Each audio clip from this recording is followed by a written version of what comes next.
ರಂಜಾನ್ ಹಬ್ಬ ಹಾಗೂ ಶ್ರೀ ಚನ್ನಪಟ್ಟಣ ಹನುಮಂತ ದೇವರ ಬ್ರಹ್ಮ ರಥೋತ್ಸವದ ಅಂಗವಾಗಿ ಭಟ್ಕಳದ ವಿವಿಧ ಭಾಗಗಳಲ್ಲಿ ಬಾಂಬ್ ನಿಷ್ಕ್ರಿಯ ದಳ ಮತ್ತು ಶ್ವಾನದಳದಿಂದ ಬಾಂಬ್ ತಪಾಸಣೆ ನಡೆಸಲಾಯಿತು.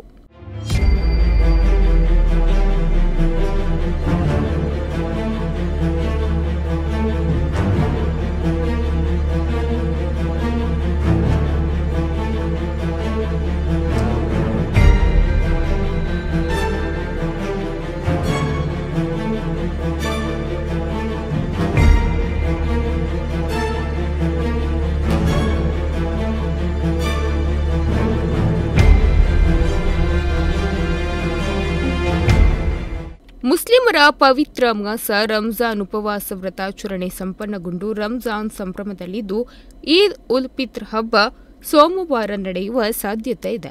ಸಾವಿರ ಮುಸ್ಲಿಂ ಬಾಂಧವರು ಸಾಮೂಹಿಕ ನಮಾಜ್ ಮಾಡುವ ಈದ್ಗಾ ಮೈದಾನ ಹಾಗೂ ರಾಮನವಮಿಯ ಗುರುವಾರದಂದು ಉತ್ತರ ಕನ್ನಡ ಜಿಲ್ಲೆಯ ಭಟ್ಕಳದ ಪ್ರಸಿದ್ಧ ಚನ್ನಪಟ್ಟಣ ಹನುಮಂತ ದೇವರ ಜಾತ್ರೆ ಸಹಸ್ರಾರು ಭಕ್ತವೃಂದದೊಂದಿಗೆ ನಡೆಯಲಿದೆ.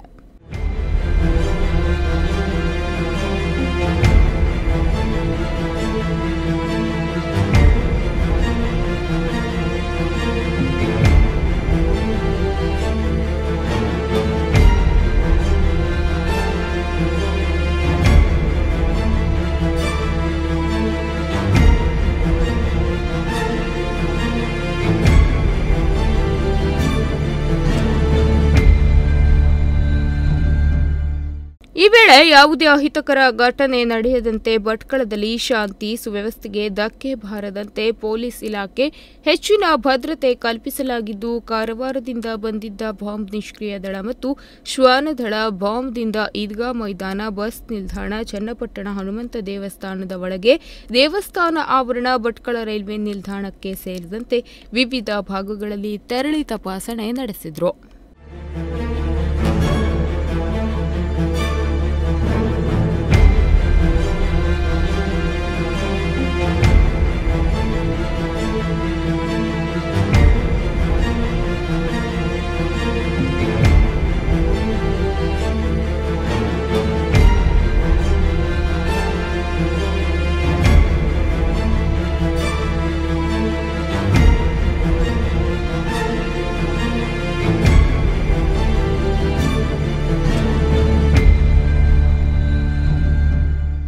ಈ ಸಂದರ್ಭದಲ್ಲಿ ಎಆರ್ಎಸ್ಐಗಳಾದ ಅನಿಲ್ ನಾಯ್ಕ್, ಜಗನ್ನಾಥ್ ನಾಯ್ಕ್, ಸಿಬ್ಬಂದಿಗಳಾದ ಆನಂದಯ್ಯ ನಾಯ್ಕ್, ಸಂತೋಷ್ ನಾಯ್ಕ್, ಮಹಾಬಲೇಶ್ವರ ಗೌಡ, ಹಾಲೇಶ್ ನಾಯ್ಕ್, ಮಹೇಶ್ ನಾಯ್ಕ್ ಮತ್ತು ಶ್ವಾನದಳ ಹಾಗೂ ಬಾಂಬ್ ನಿಷ್ಕ್ರಿಯ ದಳದ ಸಿಬ್ಬಂದಿಗಳು ಉಪಸ್ಥಿತರಿದ್ದರು. ಉದಯ್ ನಾಯ್ಕ್, ನುಡಿಸಿರಿ ನ್ಯೂಸ್, ಭಟ್ಕಳ.